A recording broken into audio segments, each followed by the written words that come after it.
Barcelone 1943. Disons que mes pires années sont les 7 premières.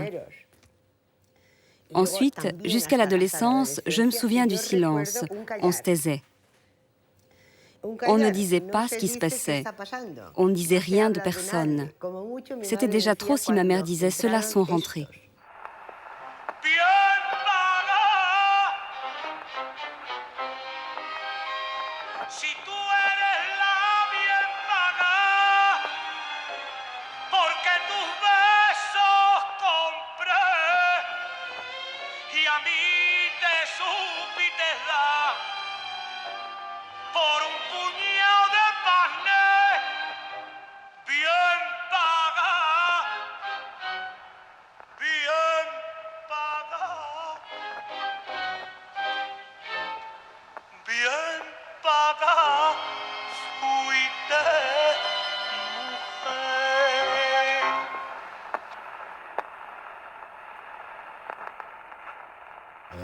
Comme mon père était un homme très expressif, il injuriait souvent la mère de Franco et le régime entier en criant comme un possédé.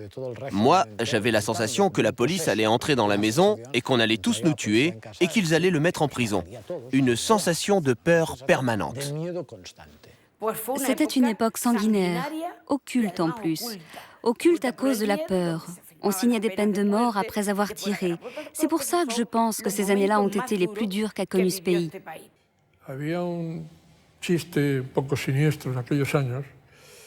Il y avait une plaisanterie un peu sinistre qui disait qu'un unijambiste, s'il avait combattu du côté de Franco, c'était un monsieur mutilé. Et s'il avait combattu de l'autre côté, ce n'était qu'un maudit boiteux. C'était, pour la résumer très brutalement, l'Espagne de cette époque.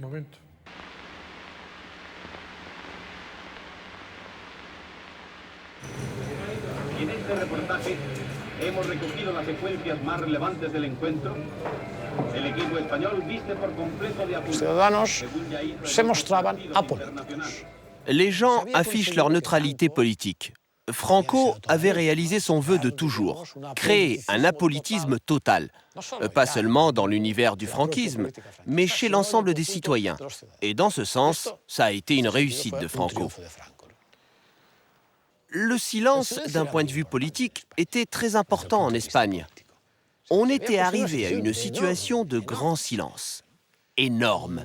C'était même une question de prudence.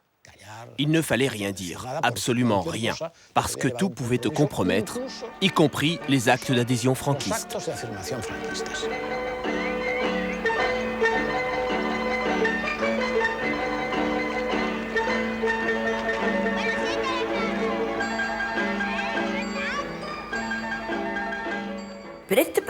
C'était un pays silencieux et sous-développé. Ce sont les gens les plus fermés et les plus réactionnaires qui sont restés, puisque les autres ont dû partir. Alors tout était noir.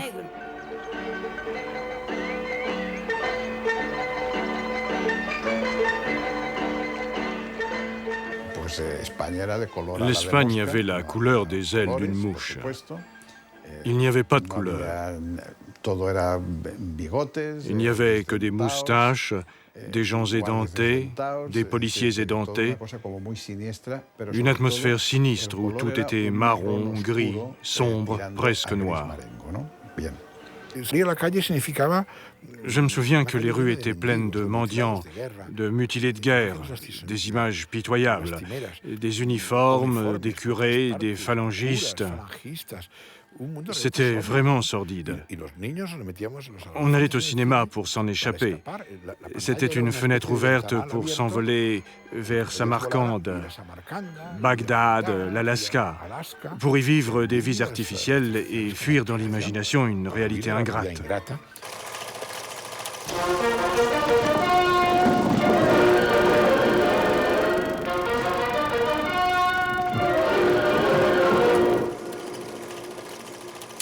Moi, j'allais voir des films espagnols, et les films espagnols étaient absolument menaçants. Sauf les folkloriques, tellement irréels, n'est-ce pas? Toujours avec cette rengaine, On est pauvre, mais heureux. Y cuando la luna sale, sale de noche a rondar su calle. Y se oye de cantar a un hombre, canta llorando, y por Dios mi madre. Necesito su ayuda. Tengo que consultarle un terrible problema. Se trata de mi marido. Cada vez tiene peor carácter. Y nuestra casa está empezando a ser un verdadero infierno.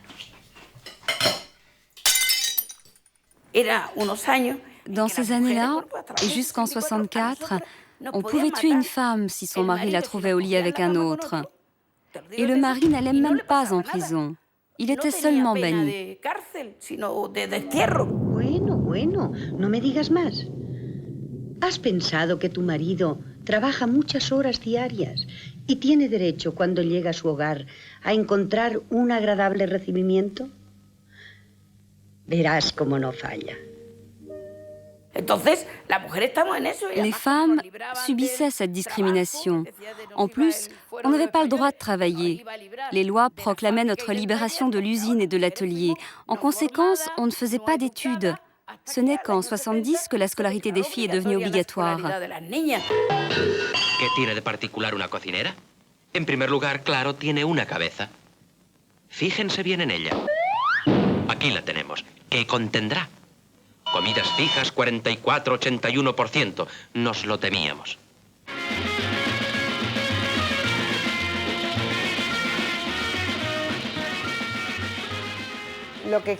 Ils voulaient qu'on soit vierge avant, pendant et après l'accouchement.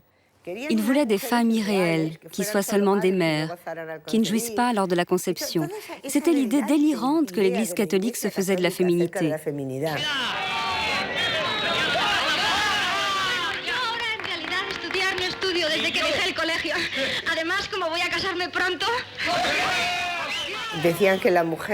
Il disait qu'une femme devait être intelligente pour pouvoir faire la conversation à son mari le soir après le travail. Un point, c'est tout. Surtout ne pas faire d'études. Coucher pour jouir, certainement pas. Tout le monde sait que la femme espagnole n'aime pas avoir d'orgasme. Elle ne veut que se reproduire. Elle veut se reproduire impérativement. Alors pas de méthode contraceptive, pas de capote, rien.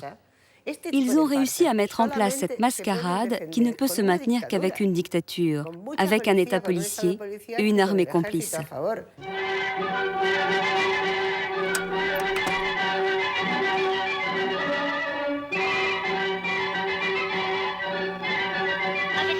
Francisco Escalona para su hijita María Elena con mucho cariño y sabiendo le gusta.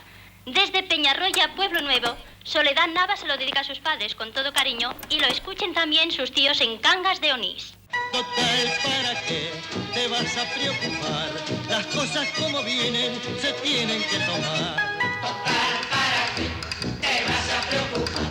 Las cosas como vienen se tienen que tomar. Si es que tu novia te devuelve los anillos y el casamiento no se puede realizar antes que llegues a perder algún tornillo, cántate este estribillo, te vas a consolar. C'était un slogan terrible qui nous a fait beaucoup de mal et qui continue à le faire. L'Espagne est différente. Il avait une intention politique très claire. Sortie de l'assassin avec Marcello Mastroianni. Assassin, certes, mais de personne. Il ne tue que des femmes. Comment dominer les femmes? Les dominer, mais sans le fouet. Il est interdit de blasphémer et de parler de politique. Face aux démocraties européennes, l'Espagne était différente et ne pouvait pas jouir des mêmes libertés. Il lui fallait un père fouettard, une espèce de Big Brother qui surveille le comportement des Espagnols. ¿Podemos contar con usted? En San Francisco acudieron 500.000 personas, en Manila 1,5 millones, en Río de Janeiro 1,5 millones. La Cruzada del Rosario en familia, inspirada y dirigida por el padre Peyton, ha recorrido el mundo invitando a los hombres a rezar unidos. España, país de hacendada fe religiosa, debe superar todos los récords de asistencia. Te decía en el colegio Je me souviens qu'au collège, on nous disait « il faut dormir avec les mains sur les draps ». Et nous, bêtement, on disait « merde, pourquoi dormir avec les mains sur les draps ?» On ne comprenait rien. Et il y avait cette conspiration systématique de la chasteté militante des soldats du Christ, et qui était constante. Je crois que ce qui a fait le plus de mal à l'Espagne, c'est le soutien des curés à la rébellion militaire.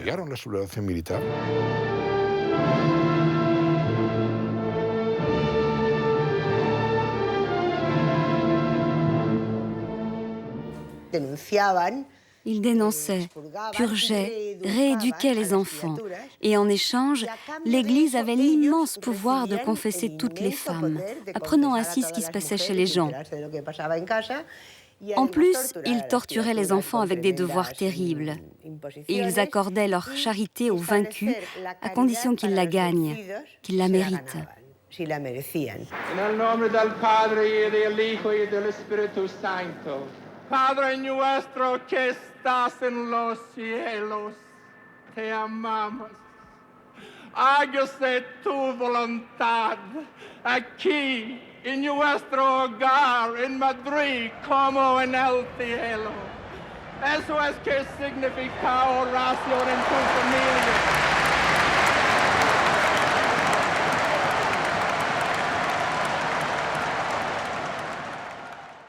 L'Église a été, sauf à de très rares exceptions, l'allié absolu de la répression franquiste, en particulier sur le terrain des mœurs et de la culture. Personnellement, je ne peux pas lui pardonner ça, et je ne lui pardonne pas.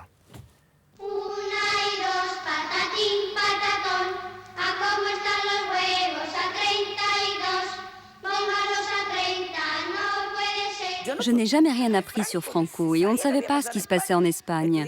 On étudiait la dictature de Primo de Rivera et de Franco déjà vieux et on ne savait pas ce qui se passait. Y ahora os voy a contar un cuento. ¿Queréis que os cuente una linda historia?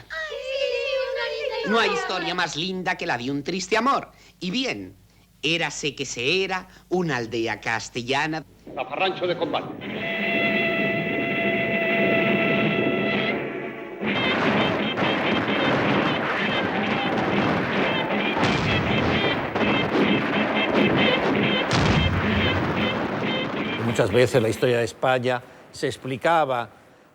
Très souvent, l'histoire d'Espagne a été décrite comme ça, comme l'histoire de grands missionnaires, de grands envoyés de Dieu pour apaiser le turbulent troupeau espagnol.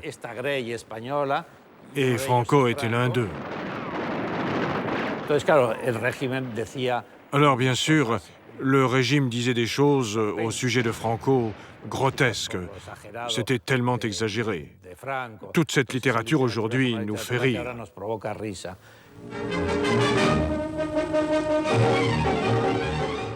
Les médias ont été des instruments dociles pour modeler l'opinion publique selon ce principe fondamental de Franco qui consistait à tenir. Les journaux recevaient des consignes de la censure.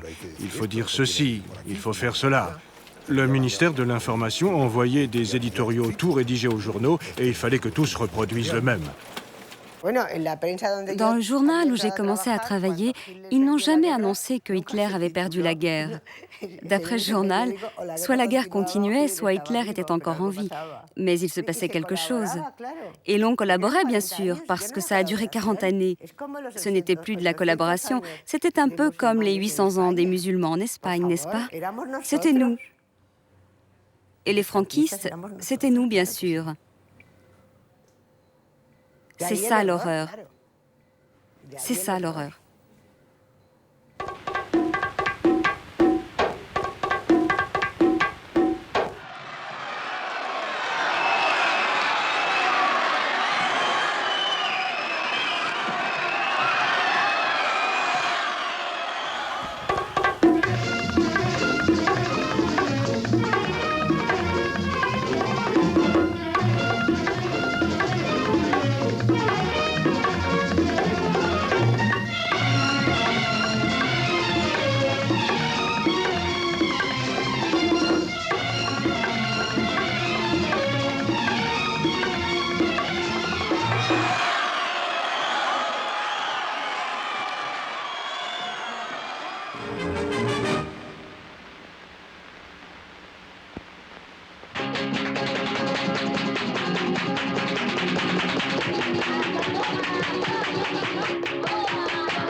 Mon histoire personnelle n'est pas très significative,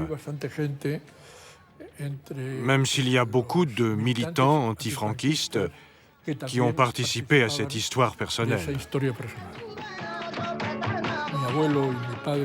Mon père et mon grand-père ont été fusillés à Saint-Sébastien. Alors j'ai été élevé et éduqué avec les valeurs du régime. Pourtant, à l'âge de 20 ans, je suis entré au Parti communiste. Comment ça s'est passé? Quelle a été mon évolution? J'ai souvent essayé de trouver une réponse à cette question, mais ce n'est pas facile.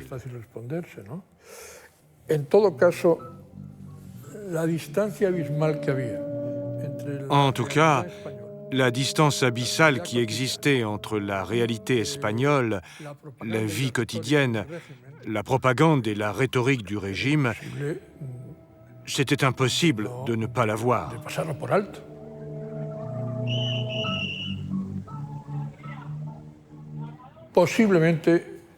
Probablement que ces contrastes ont mis en route un mécanisme de révision des valeurs qui m'a conduit au communisme. Aussi, Franco encourageait-il ce choix, parce qu'on disait toujours « Franco oui, communisme non ».